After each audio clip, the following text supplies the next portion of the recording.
Buongiorno, il mio nome è Massimo Gaggi, io sono Good morning. My name is Massimo Gaggi. I am a journalist at the Italian daily Corriere della Sera, and I write from New York about political, economic, and technological developments in the United States. United States, the country of experts by excellence, the country of science, the country which produced so many Nobel Prizes than the rest of the world, the country home to the most important innovations in technology and medicine, and also a country in which, for quite a few years, a phenomenon of partial disaffection vis-à-vis experts, scholars, scientists. People have a certain distrust. Public opinion have a certain distrust vis-à-vis experts and their description of reality. I think this is the reason why I have been invited to conduct this debate on the lack of trust and confidence on the part of the public opinion. And indeed, experts have actually made serious mistakes with reference to the Brexit, for instance, and the referendum which led to the Brexit. It was conducted on the basis of a campaign whose most important slogan was, "We are fed up with experts."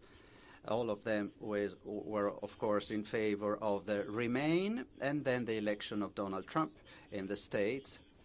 And as you all know, he is a populist leader, to put it simply, but in general he bases his politics on his own person, on himself, and his personal slogan has always been, "Believe me." Everything is focused around himself. He never came up with a proper program, with proper plans, and all the proposals have always been difficult to implement, to say the least. There was only Trump and Trump himself, and every time there was a question, "Could you please explain, could you please dwell upon the problem?" the answer has always inevitably been, "Believe in me." So, I mean, we've been confronted with these problems for many, many years. I think, again, this is the reason why I have been asked to conduct with debate with Mrs. Nemat GAGGI, who, I mean, talking about experts, it's hard to believe that there's anyone more expert than herself. I think we can consider her like a super expert. I mean, she likes being called Minouche. She has been the youngest deputy president of the World Bank at age 36. She also worked at the International Monetary Fund. Until recently, she was deputy governor of the Bank of England, so the most important financial institution, or the third financial institution worldwide. And currently, she will soon be the director of the London School of Economics and Political Science.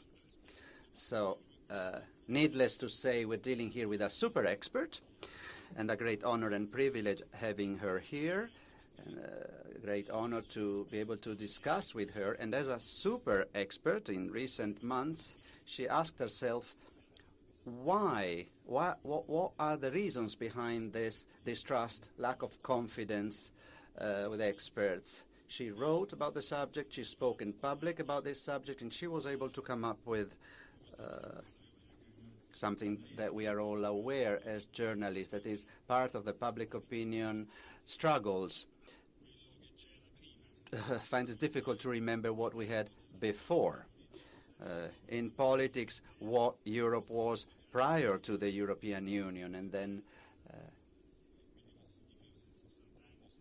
I mean, we've been living in the European Communion for 60 years of peace. Many people forgot what existed before, and scientists and scholars have confronted also with the much longer life expectancies. I mean, life expectancies has grown by more than 20 years, and per capita income multiplied by 20 times in recent years. And this has a lot to do with predictions and forecasts by experts.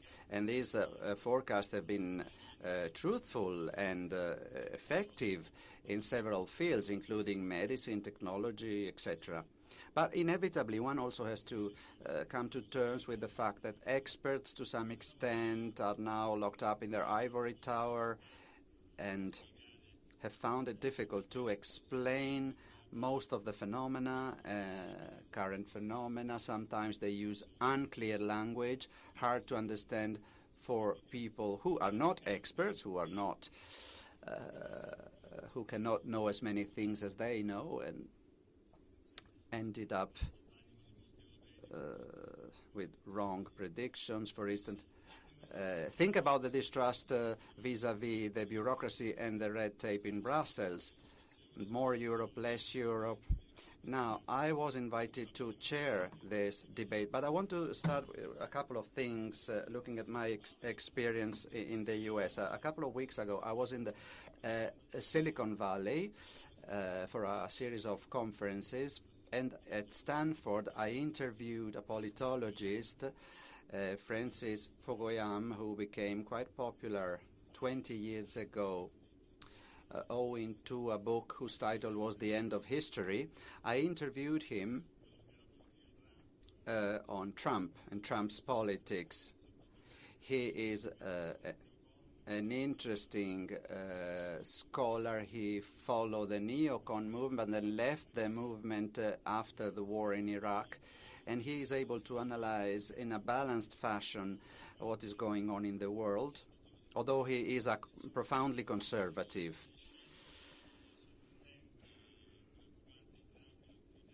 And obviously, he focused on the surprising decisions by Trump, politics about immigration, but he drew my attention to the fact that Trump is not creating a significant government structure, so he's improvising. He is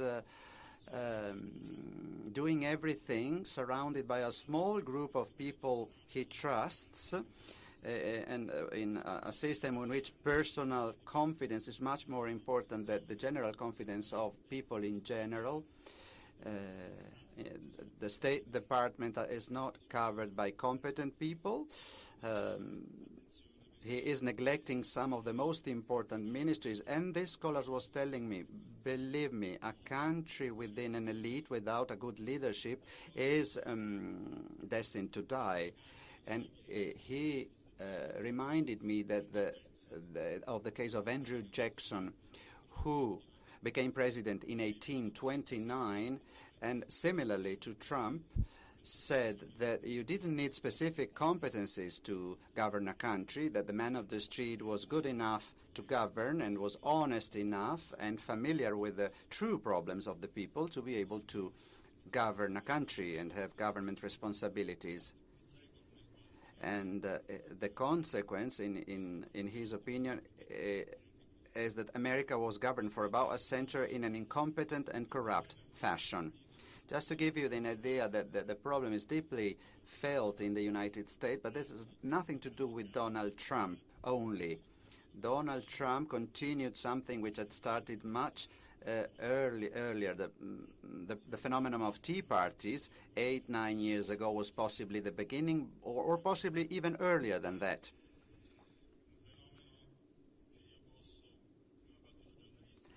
And if you allow me, I can describe this phenomenon by inviting you to visit a museum. If you ever go to the United States, if you go to Kentucky, to a small town on the border with Ohio, it's called Petersburg. There you can visit the Museum of Creationism, and in that museum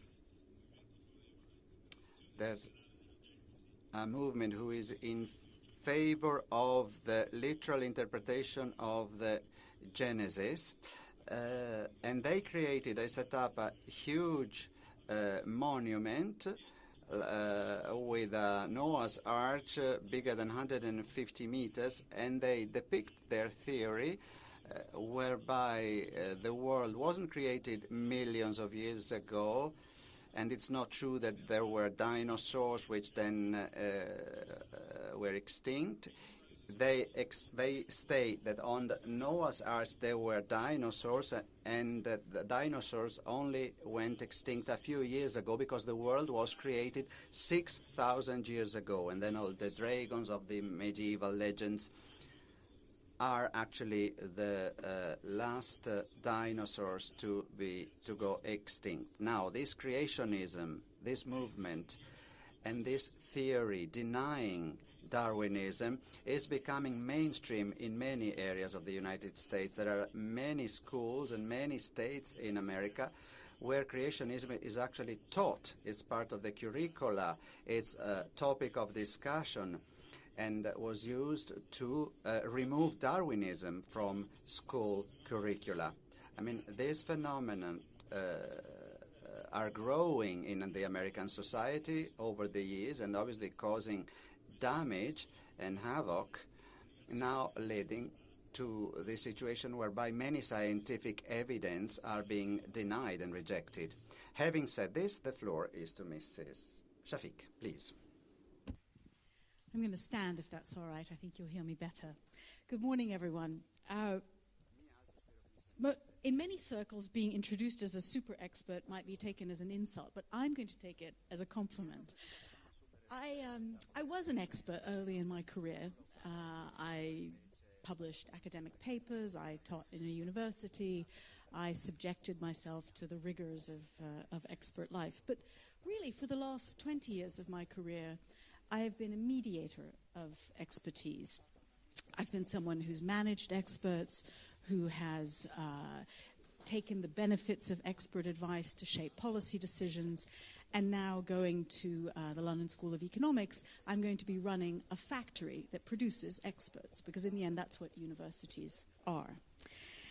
And the reason I feel very strongly about this issue is that I have seen very close up the benefits of the wise application of expertise to public decisions, and I've seen the costs of not doing so. A good example of the costs are when Thabo Mbeki in South Africa refused to accept that HIV was caused by a virus. And he believed he had read some paper which said that it was caused by malnutrition and poverty. And he refused to fund antiretrovirals and treatment. And as a result of his ignoring expert advice, 300,000 people died in South Africa unnecessarily, and 35,000 babies were born in South Africa with HIV that could have been prevented had they been treated in utero. So that's a very good example of neglecting expert opinion and the costs thereof. But I've also seen the huge benefits when the accumulation of expert knowledge is applied to policymaking. So all of us, relative to 1950, will live 20 years more than people born then because of the application of better economic policies and better health advice and knowledge to our lives. Average world incomes today, relative to 1950, are 20 times higher than they were then, again, because economic policy decision-making has been improved over those decades. But we're at a moment in history when the confidence in expertise is being challenged. And I think that questioning has many reasons, and I will talk a little bit about them. The failure of experts in many domains, the rise of populist politics, and changes in technology and social media, I think, are the three biggest drivers.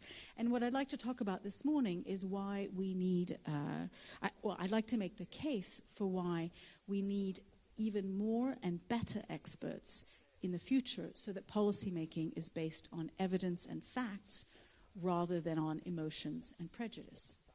But to do that, I think we need to reform several things. We need to reform the way experts operate. We need to reform how those who mediate expertise operate. And I think there are also a set of changes that are important for us as citizens in the way we absorb expert knowledge. And I'll say something about each of those. I think these questions are incredibly vital at this time. They're vital for really the future of our democracies and the future of our own health, given the theme of Trento this year. we elect politicians to make decisions for us. So we delegate because we don't want to worry about, how many tanks we need or what the level of the fiscal deficit should be. So we elect politicians and we delegate decision-making to them. And then the wiser ones, then delegate some decisions to experts. But in order to do that, we need public consent to allow that delegation of decision-making. And I would argue that that delegation has resulted in many benefits. Think about the role of independent central banks, for example, where I used to work. In the 1970s, many countries had huge problems with high rates of inflation. And over time, more and more political systems decided that they would delegate decisions about monetary policy to independent central banks. And so by about the year 2000, 80% of central banks around the world had some degree of independence. And that independence has delivered lower and more stable inflation in most countries in the world who have some degree of central bank independence. I think that was a very wise set of decisions, but that's contingent on public consent for politicians to delegate that decision-making. We have other such examples. The Independent Panel for Climate Change, for example, a coalition of thousands of scientists around the world who synthesize scientific knowledge on climate change. And some politicians, increasingly rely on the analysis of those independent scientists to make their decisions. In the National Health Service in the UK, we have an entity called NICE, the National Institute for Clinical Excellence. They're the ones who decide what the National Health Service will spend money on, which treatments and which drugs will be paid for. It makes those decisions based on world-class medical advice and rigorous cost-benefit analysis. The alternative would be to have different lobbying groups lobbying politicians for their disease or for their drug, and to have public money spent on the basis of political lobbying. I prefer to have it done on the basis of medical research and independent cost-benefit analysis. But all of those decision-making processes are legitimated by public consent and confidence in experts. And if we lose that, we lose the benefits of those processes. So let me step back and try and analyze, how did we get here? What are the drivers of the current skepticism about experts? And I'm going to argue that there's three. First, the rise of populist politics. It's a global phenomenon. It's well known in Italy. It's well known in really every country in the UK, in the US. And it's quite common in history when you have a major economic crisis to have a populist backlash afterwards. And I think that's part of what we are seeing today. And with that populist backlash comes a distrust of elites and anti-intellectualism and all the consequences of that. I think the second driver is technological change. And here I think the rise of the internet and social media is a huge factor. To some extent, social media has disintermediated experts. People now can, rather than ask an expert, ask Google. Who needs experts when you can just go yourself and get the answers to your questions? Particularly for young people, half of whom now get all of their news from social media, this has become an especially important thing. Now, I don't want to imply that this is a bad thing. The spread of information through the internet and social media has been a hugely democratizing force. Think of in the olden days when people subscribed to one local newspaper. They were only getting one set of views. Now they have access to views from all over the world. But at the same time, there are many aspects of social media which are very dangerous. The fact that there are algorithms that channel you to information that is consistent with your own views and create people live in their sort of own internet bubble. The phenomenon of post-truth and so-called alternative facts, and the fact that lies and misinformation can spread just as quickly as good information. The competition for clicks, and the fact that sites that get more clicks are considered more popular, and so more extreme views tend to get showcased because they're the ones that people go to. And the fact that this has that the phenomenon of social media has undermined the business models of journalists, of good journalists, who no longer have the resources or the money to do proper investigation and research because they can't compete with social media, and no one is willing to pay for high-quality information. So all of those technological changes have changed the way people absorb information.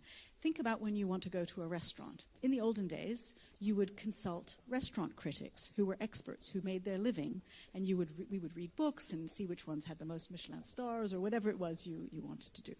These days, you go to TripAdvisor and you get the views of thousands and thousands of your peers to decide where you want to go out to dinner. So that is a very clear example of the internet disintermediating expert views. But finally, let me come to the third driver, which is, I think, the failure of experts in many areas. Probably the most recent and most well-known example is the economic crisis in 2008. People felt that the system that was the economic system that was created was a product of expert views. Terms like, this is the great moderation, we won't, the end of boom and bust, terms like that, which made people think you constructed this system and then it came crashing down on our heads. The Eurozone crisis was another chapter in that same story of erosion of confidence. The Eurozone seen as an expert elite project which suddenly didn't work the way it was promised. But it's not just in economics that expert failure has been a problem. Think about the lack of confidence in pollsters and polling. Think about climate deniers and the views of people who want to deny climate change. Think about the debate about vaccines, which I think is a very good example. We had as many of you probably know, there was a famous article that was published in The Lancet, a very well-respected medical journal, which argued that there was a relationship between MMR vaccine and autism. And as a result of that, uptake of vaccines fell in many countries in the world, including in Italy. In the UK, vaccination rates were incredibly high, and they fell to below 80%. In 2005, we had a mumps epidemic in the UK, and many thousands of children were ill. In Italy, too, there has been a dramatic drop in vaccination rates. Now, this article in The Lancet was written by someone who did not reveal that he was a paid advisor in a lawsuit which was going to court, which was going to challenge the link between MMR vaccine and autism. And the study was based on just 12 children. And so the systems for expert control of allowing him to publish in a credible journal and get the publicity from that obviously broke down. Now, since then, The Lancet has retracted the paper. This particular doctor has been struck off and can no longer practice medicine. But he continues to have a huge following on social media, despite the fact that there is no evidence to support his views. And the public health consequences of that distortion of expertise have been huge. So I think those are the key drivers: populist politics, technological change in social media, and examples of expert failure. Let me dig a little deeper as to how big a problem this is.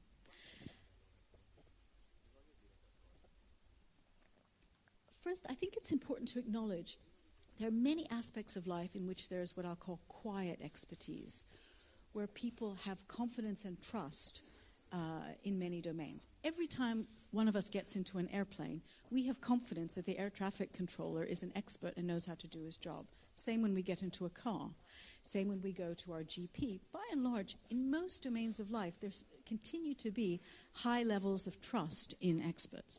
But there are many areas which are highly contested, and those are the ones I'm talking about. And they're rather important areas, like climate change, like economic policy, like migration, like healthcare, like educational reform. They're pretty big issues, and there are very contested views there. How big is the problem? Well, I think it's interesting that the Oxford Dictionary called post-truth its word of the year in 2016 as the most important word that had emerged in that year. And they defined post-truth as a situation in which public opinion is more determined by emotions and personal views than by evidence. I also think it's interesting to note that something called the Edelman Trust Barometer, which monitors levels of trust in many countries in the world, in 2017 recorded the biggest drop in trust of any time in its recorded measurement. And that was lack of trust in government, business, civil society, and media. And the drop in the media was notably large in terms of the fall in trust.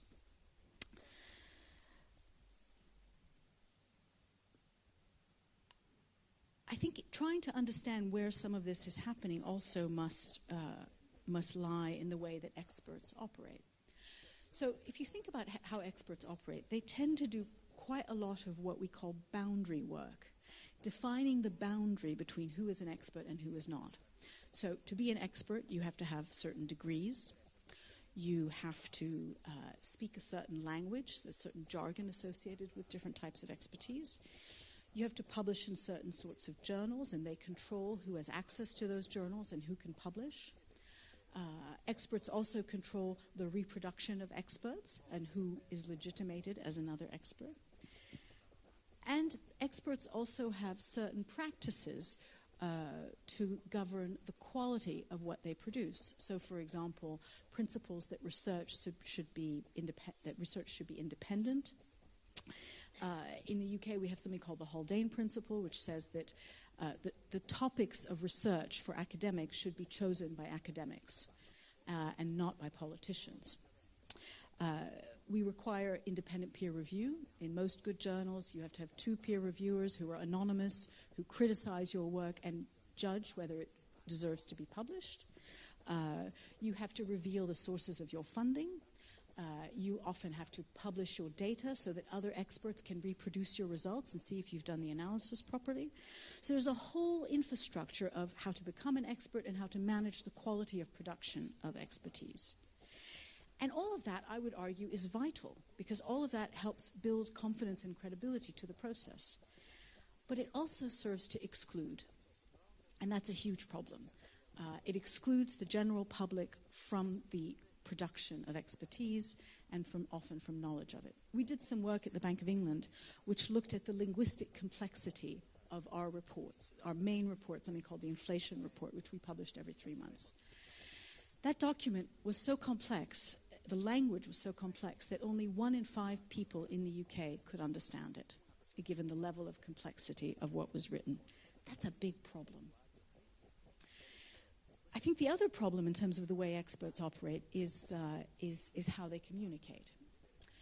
So Aristotle said to be a persuasive person, to influence people, you need 3 things. You need ethos, you need pathos, and you need logos. Ethos is the credibility of the speaker. Pathos is the emotional connection with the audience. Logos is logic and facts and evidence. Now, you could argue that someone like Donald Trump is all about ethos and pathos, no logos, right? Most experts are only comfortable in the world of logos, right? We do facts, we do evidence, but I think to be effective, experts need to do a bit more ethos and pathos. And sometimes they need help. So often, I think some of the best expert mediators are people who are very good storytellers. I don't know if any of you are familiar with David Attenborough, who does the nature shows. David Attenborough, who does these fantastic programs for the BBC, has probably done more to raise awareness about the environment and conservation than any environmental scientist.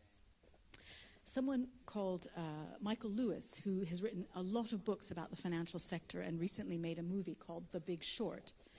The Big Short is an excellent explanation of why the financial crisis happened, but it's also a very good movie. Lisa Simpson, if any of you have ever seen the American television program The Simpsons, is an environmental activist and has probably done more to raise awareness of climate change in the US than the IPCC, I'm afraid. But good storytellers can help experts convey their messages more clearly. So let me turn to what needs to be reformed and what needs to change if we want to be in a world in which expert opinion is used to improve public life. And I think changes need to occur at 3 levels: the level of experts, the level of those who mediate expertise, and finally, the level of citizens and politicians. And let me say something about each of those levels.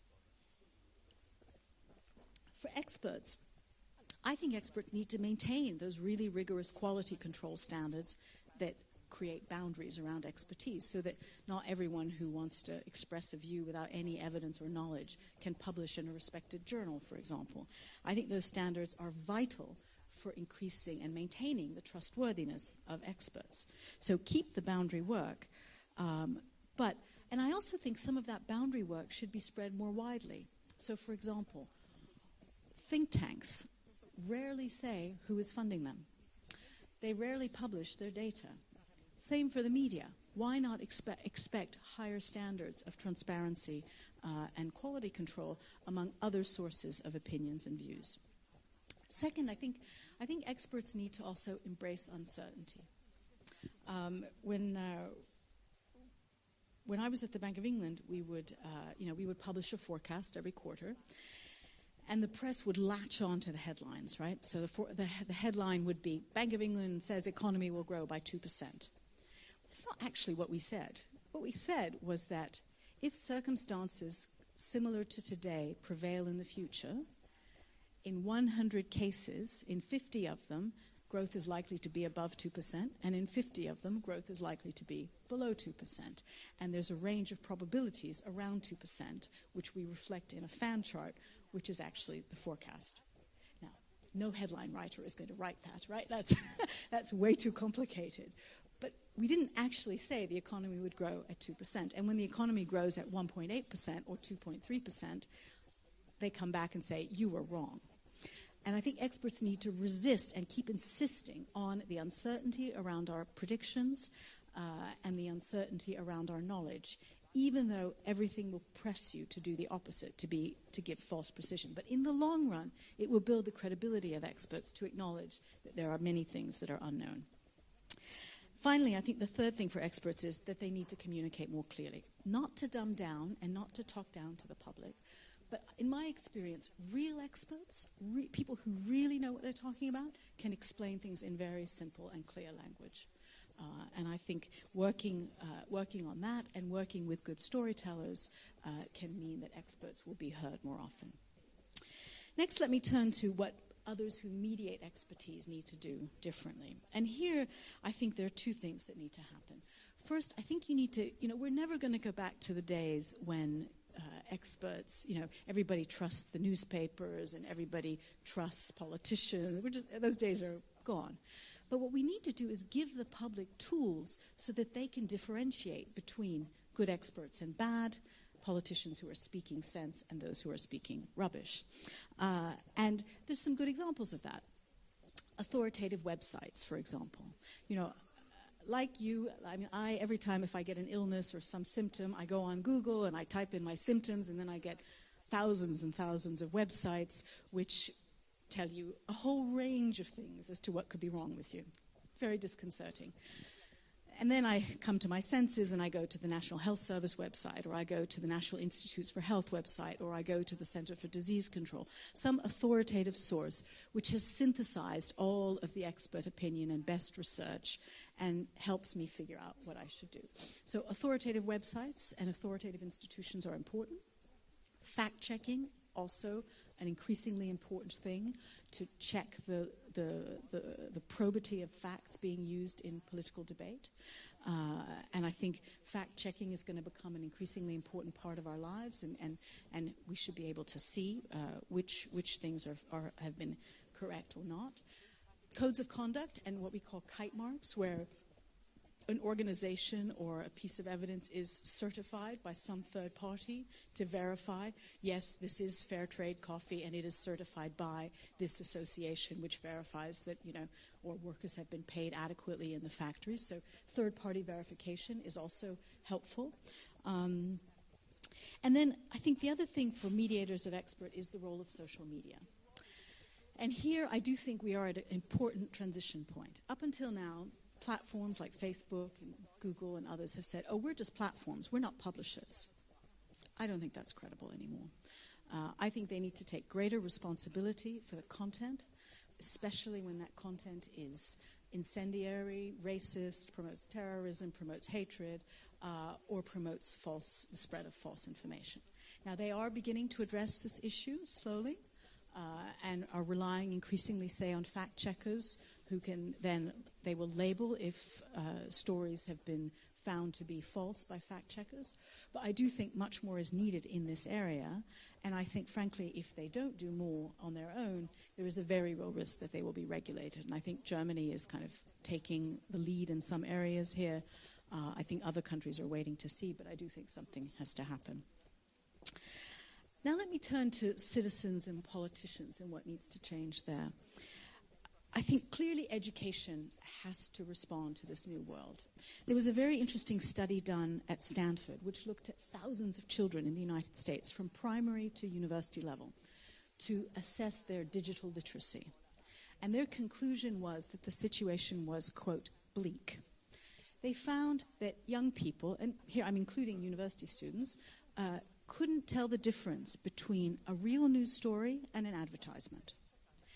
They could easily be tricked by a piece of data or a chart that, in the footnote, said that the data came from a lobbying group and a political party. So their ability to read social media and use good judgment around it was very, very poor. And we clearly need to make an investment, not just for young people, but for all of us, in enhancing our ability to understand evidence.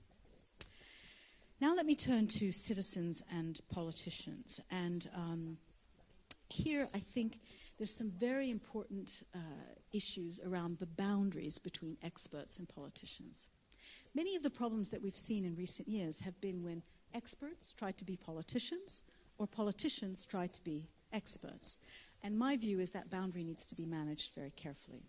I've spent most of my career managing that boundary. So when I was in the UK civil service, we had a principle that civil servants advise and ministers decide. Very clear. You give your best advice as a civil servant, but the minister is the one who's elected. They've got the democratic mandate. They're the ones who have to make the decision. When I was at the IMF and the World Bank, for example, the expert staff gave their best analysis and said, this is what we think this country needs to do, or this is what we think the state of the world economy is.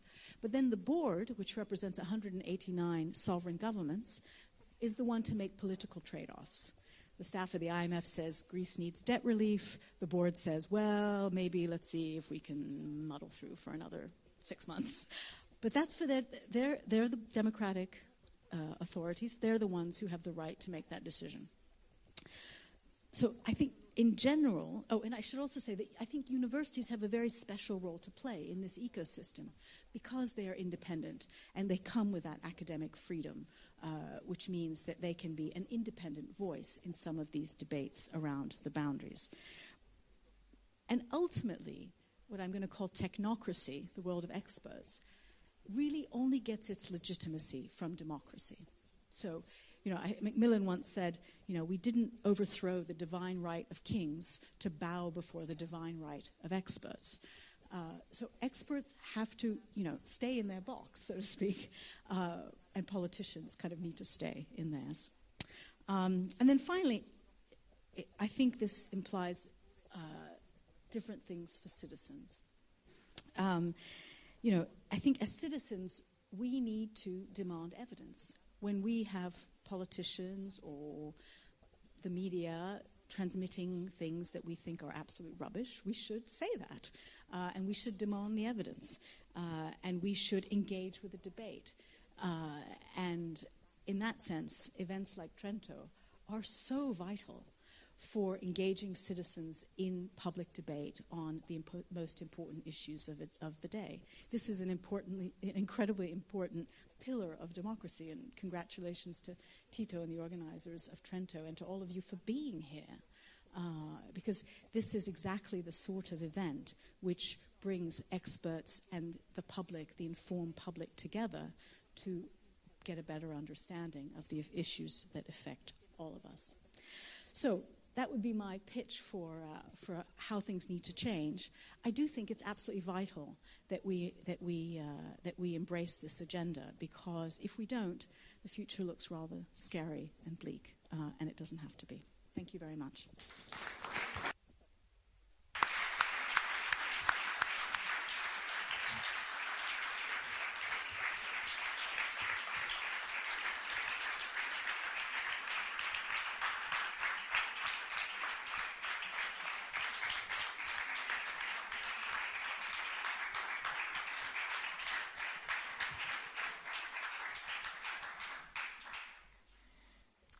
preannunciato, il discorso.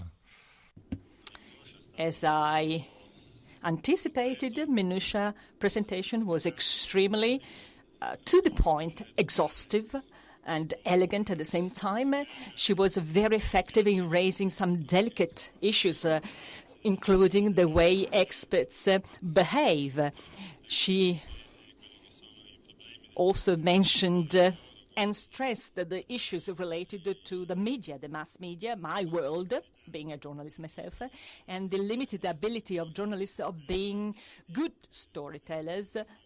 And she also mentioned the terrible phenomenon of fake news and the way the reality is manipulated. And this is due to a number of factors, starting from social networks, as Minusha said, because journalists and experts in other fields have lost their authoritativeness because of social media.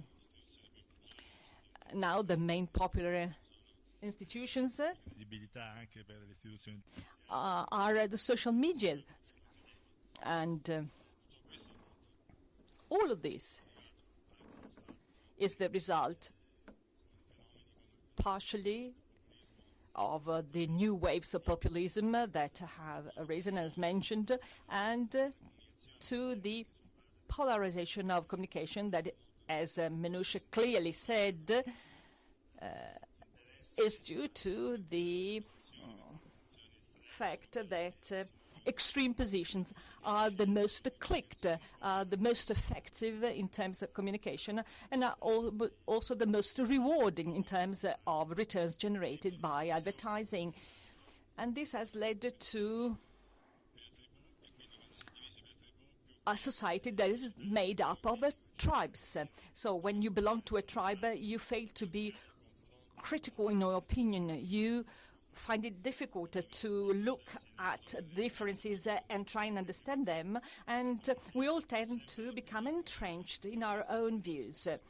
And technology has contributed to all of this. It's just not information that is provided to us by the network, by the internet, through algorithms that understand who we are and therefore channel the type of information that is most suitable for you.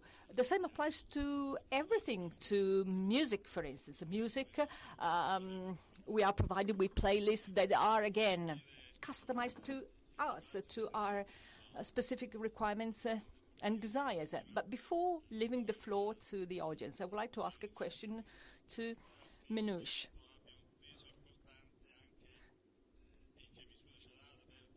Don't you think that this may lead to a loss of memory? And do you think, well, first of all, I recently had the opportunity to read alarming data. I know that polls are not really reliable, especially pre-electoral polls are not reliable. But what I was very much impressed by was that when asked the question, to what extent is it important for you to live in a country ruled on the grounds of democratic principles, the interviewed answered very important. 70% of them were above 40 years of age. Among the youngsters, this percentage goes down to 40%. This, I believe, is due to the fact that people who have not experienced the world wars and have not experienced the Iron Curtain and have no idea what it means not having freedom and not being granted freedom, well, in the United States in particular, where people tend not to travel around the world, so these people have no idea what it means living without a democracy. And going back to what we said about vaccines, when I realized that a lot of people, also here in Italy, have doubts about the usefulness of vaccines, well, at my age, since I grew up at times when there were people in my neighborhood or in my school who were suffering from polio, who had to walk with a cane or crutches,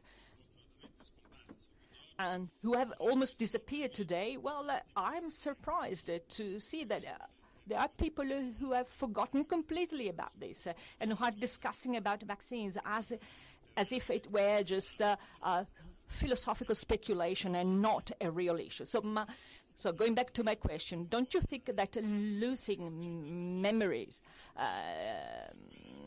is a major threat, and if there is a way to recover such memory? Because storytelling is certainly a tool, an effective tool, but again, storytelling by journalists is not really very effective. People are interested in big titles, which sometimes do not necessarily correspond to facts. So what do you think about it? No, I think clearly the knowledge of history is hugely important. And, there's that cliche about, those who don't know history are condemned to repeat it. But I prefer Mark Twain, who said, history doesn't repeat itself, but it often rhymes. Teaching people about the risks to democracy from the citizenry not being engaged is hugely important at this time, and something I think we shouldn't take for granted. I was at an event last week, and the historian Simon Schama, who currently lives in the United States, is so horrified. And he said, the problem is in America, nobody has time to save democracy and be good citizens because they're all too busy shopping. So that I think is the danger we face. Allora, apriamo. All right, then. We can therefore start the Q&A session. If there are questions from the audience, please go ahead.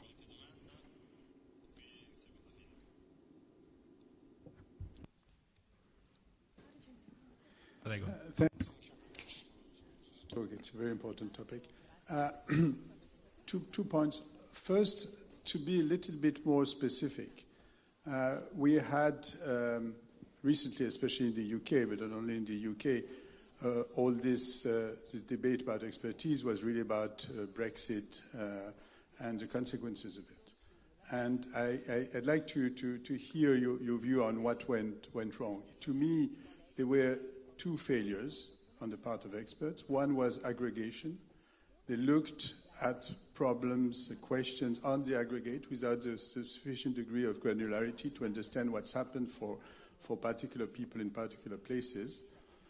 And second, there was a sort of bias because most experts considered, and in the expert community it was very clear that they all considered that Brexit was a bad idea.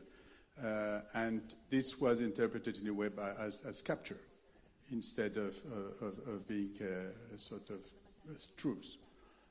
So that's one point I wanted to make. The other question is on what you said on education.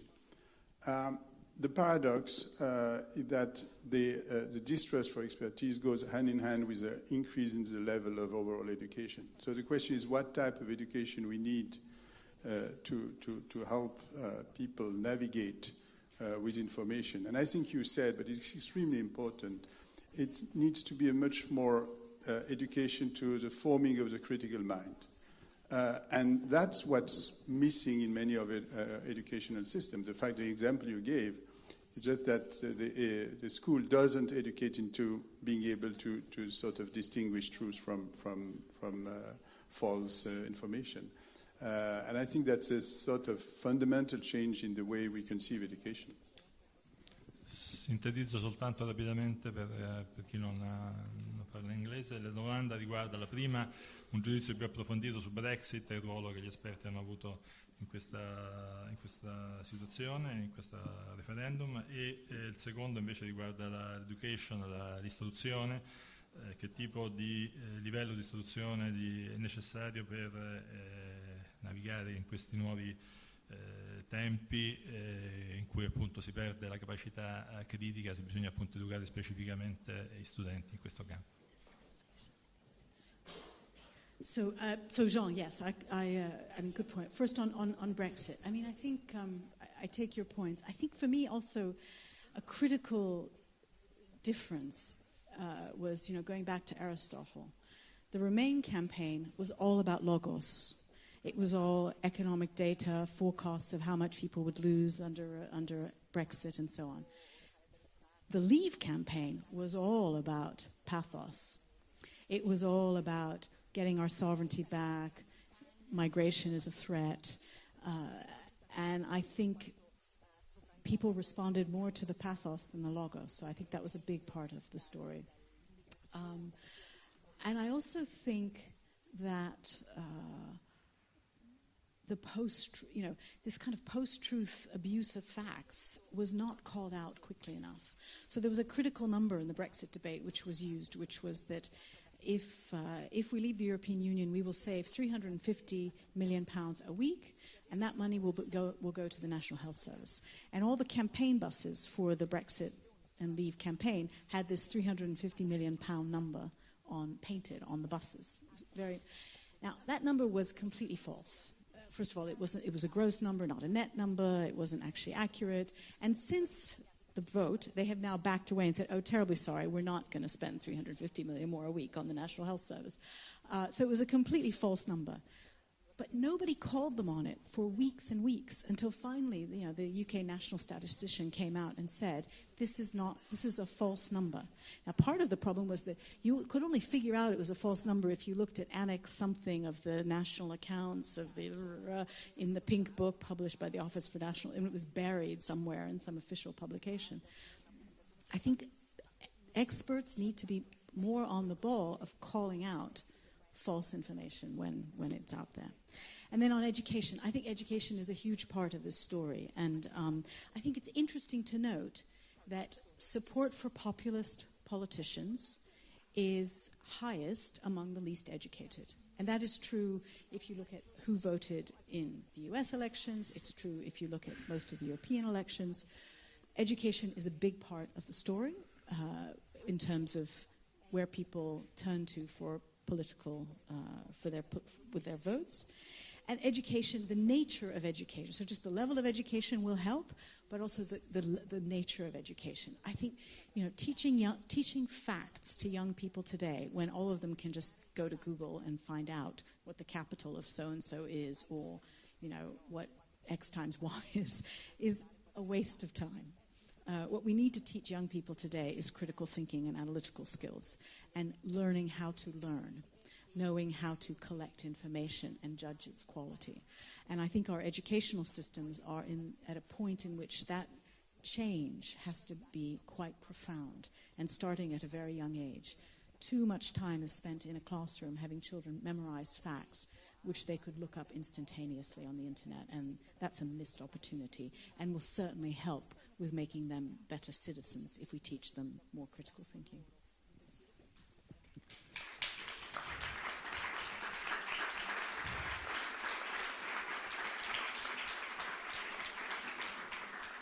Io ho un'altra domanda per Minouche, però voglio prima vedere se c'è. Now, I actually have another question for Minouche, but maybe there are more questions from the audience, from the floor. Now, let me ask a question then, because Mrs. Shafik talked about the exaggerations of the press, of the media in reporting scientific evidence. But sometimes, I think, something different took place in the world of science. Let's talk about the environment for a moment.